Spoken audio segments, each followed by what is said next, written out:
this video from my car. I am in a weird situation right now because I just got out of work, which was great. Work was amazing, and I get on the big street, and my car starts breaking down on me. So it like started to like slow down, and then it just started being all funky. So luckily I was able to pull over on time and turned and parked. So now I'm waiting for the hubby to get here so that I can go home. And we have to like hurry up and pick up our daughter from the bus stop, so it's like a whole thing.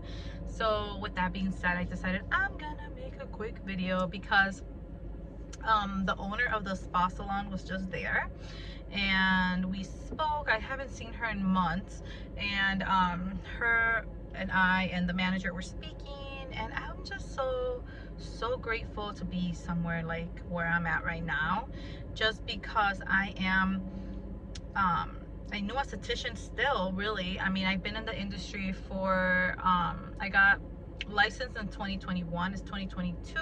I've been in the industry for a year and months now, and I am about to hit my 1 year in October here at the location that I'm working on or at. And with that being said, I've been thinking about it lately. I've been really sitting with myself and just taking it in and being very grateful for where I'm at, because I have heard stories of other estheticians, or in general in the beauty industry, people in the beauty industry, that they do go from salon to salon until they find their fit, which is totally fine. You have to, you can't stay somewhere you're not happy, because then you won't be successful. But for me, I have been so blessed and lucky that I was able to find something out of school, and I've been there for almost a year. So I am celebrating that. I'm really happy with that. But this video was to kind of talk about what makes someone a successful esthetician. So if you are someone in the aesthetics industry and you're just starting out, or you're someone that is an esthetician student, this video may help you. For me, I'm just gonna tell you what works for me and what has worked for me. And yeah, I mean, there's still room for everyone to grow, including myself. I'm not saying I'm perfect, but I am saying that I've been in the industry for a year now, working straight for a year now at a salon, and I think, I got a good rhythm going for myself, with a nice, good clientele that returns to me, that has bought memberships to come keep seeing me. So I wanted just to share what has worked for me. So I think what makes someone, let's start from put the window down, it's a little hot. Let's start from like the real basics. I think what makes someone a successful esthetician is getting to the salon on time. And by that I mean like a whole hour to a half hour before. So I know maybe some people are thinking like, what, a whole hour? But when I started my job, I did get here a whole hour before. Now I have to be honest, I get here about 30 minutes before, and sometimes I still get here an hour before if I just feel like taking extra notes, or if maybe I'm doing a service that I haven't done before. I'll give myself that extra time to like go over some stuff, or yeah. But the reason I think that makes someone a successful esthetician is because you get yourself in the right mindset. So you come in and you set up your towels, and you turn your steamer on, and you warm up your bed if that's an option for you at your spa, and you get yourself in the right mindset, because you are about to provide someone a service that requires you to be in tune, that requires you to be at peace, because you're providing someone a facial. So you're about to give someone that relaxation time. Even if it's for waxing, I feel like you should be getting yourself into that right mindset. But for me, I do mostly facial. So that's why I said I give myself that good hour to 30 minutes before before I start a service. So I think that's number one for me.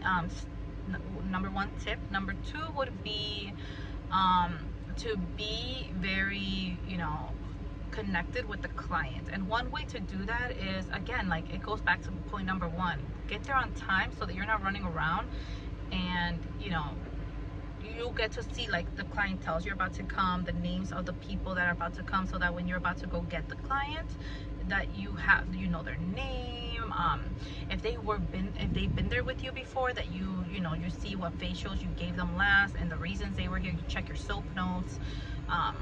Yeah, so that leads me to tip number 3. I feel like something that makes someone a successful esthetician is to write their soap notes, because soap notes are going to remind you, give you a refresher of what you did last, why that client was there, why you did that service, what products that you recommend. Because next time they come, if you're the one that takes over the conversation and you're like, okay, I know that you were here like for this reason last time, and let's say they bought a product from you, and you tell them like, I remember you bought this product, like what how has it been working for you?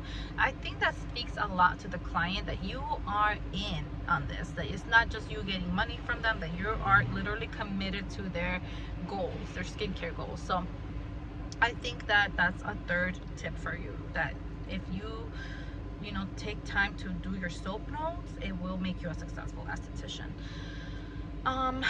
Number 4 would be to stay with your client's goals. Sometimes clients come in for, I'm just going to give an example. Let's say they're coming in because they don't like some dark spots, like melasma, sun damage, but you notice that they have a lot of wrinkles. I don't think that you should start talking about their wrinkles unless they bring it up, because sometimes they're just there for the melasma. And if you start saying, oh yeah, like, and I see some fine lines and wrinkles here, they kind of, like, just, I think that we should stay to what they're there for.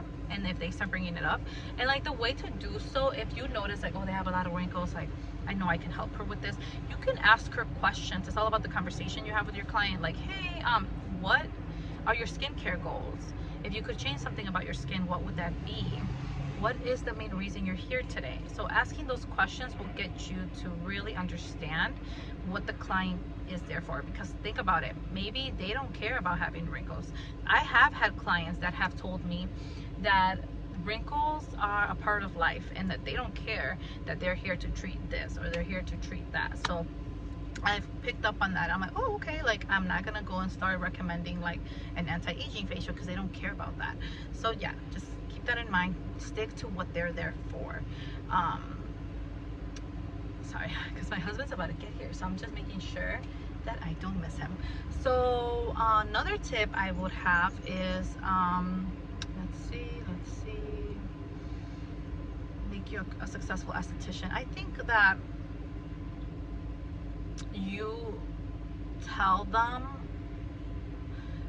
what like when to come back, which includes communication. So telling your client when to come back, it makes you a successful esthetician, because your books will be pre-filled.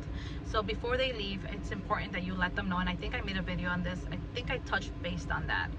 If I didn't, I do apologize, but I do have 2 other videos prior to this one. And I like to write down on their, like, a little paper I send them home with, like when they should come back, and I just remind them before they leave, like, ideally speaking, facials are recommended every 4 weeks, so I would like to see you again this date, and you give them a date. So you don't say just 4 weeks, you give them the date.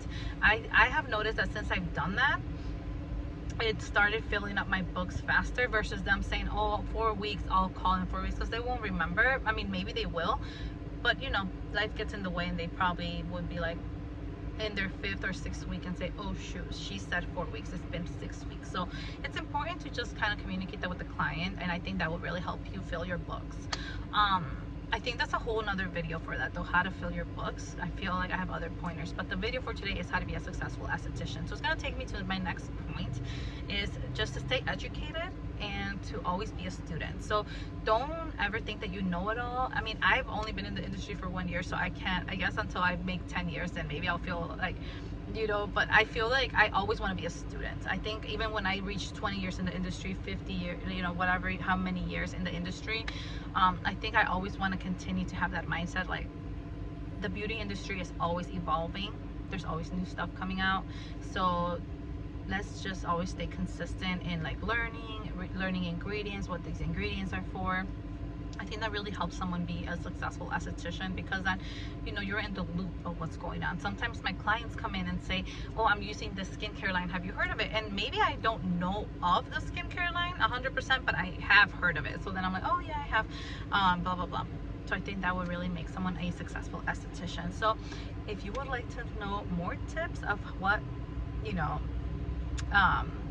what makes, like, other tips of, like, more in depth of how to become a successful esthetician, let me know below. I would love to, you know, maybe share some more tips. This video was very spontaneous because, again, I am waiting here for my husband to get here, and I have been, like, looking off to the side, so I do apologize about that. But I just wanted to make come here, make a video. I'm already in the work mode mindset right now because I just got off work, and I'm just waiting for the hubby not to get here. And I'm pretty sure, yes, that is literally him. Wow, great timing.